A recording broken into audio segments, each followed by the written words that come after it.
It's faith and spreadsheets. That's what we've also always said. Like, we have to have the faith that God's going to do something really big. And then the spreadsheets of like, okay, what's the plan? How are we going to do it?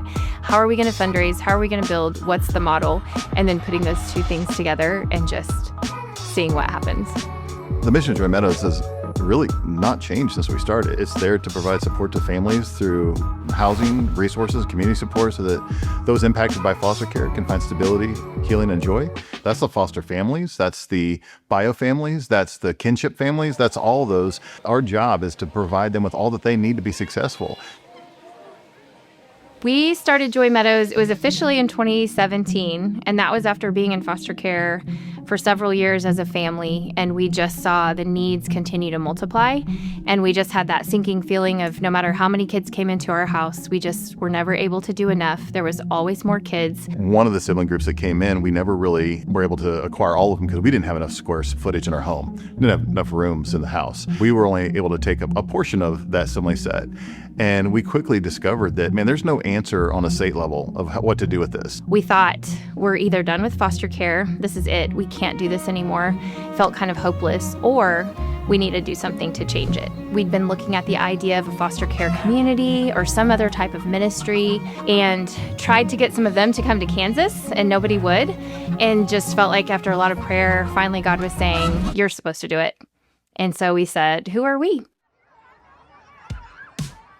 We didn't know what that would look like. So we started a t-shirt campaign. A t-shirt campaign grew into a joy run that grew into other people. Just, they would hear the story of children in foster care and their hearts would be broken and they would say, what can I do? So to fast forward even 2 years from that, we were able to raise the money to purchase the Linwood property. And that was just miraculous.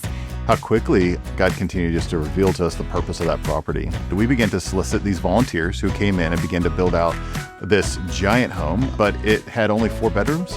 And so a volunteer crew came in and began to chop up the rooms. So it became an 8-bedroom, 5.5 bath home. And it took us a whole nother year down the road before we were able to raise enough capital to kind of start the next property. At the same time, as that house was getting built, it was funded and we had enough money to go and start the second house as well.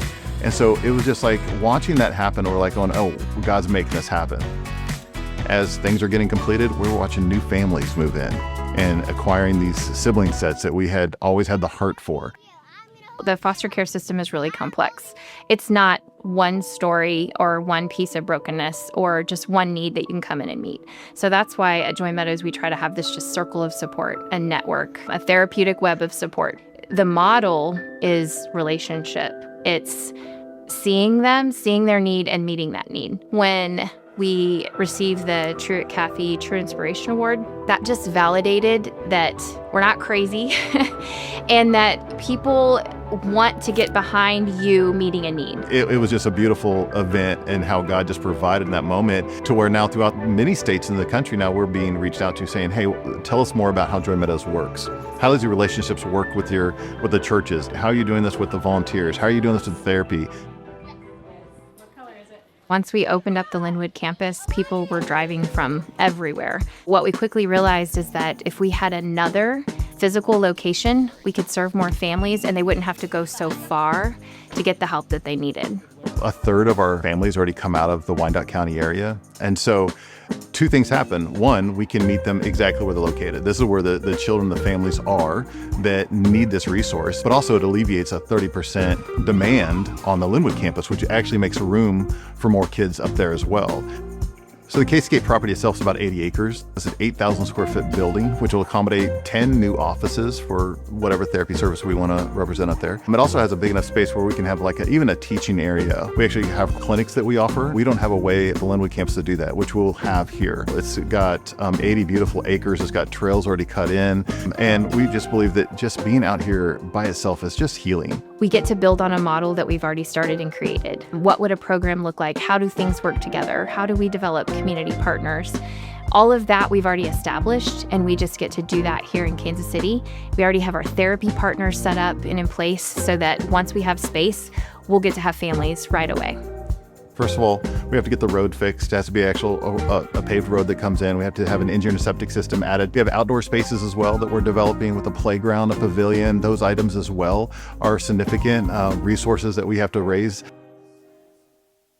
why we're doing all of this is for the kids. They oftentimes will get just the leftovers when you're in foster care.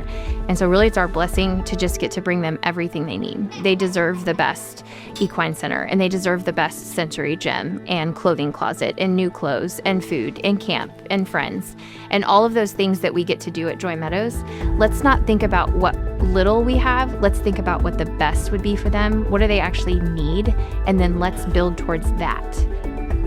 And all of this campaign, it's not really new to Joy Meadows. Like, we've done this before. The road, the infrastructure, we've done before. It was just 5 years ago. If we started out with what we had, there would still be nothing at Joy Meadows. So it's all about building towards the vision.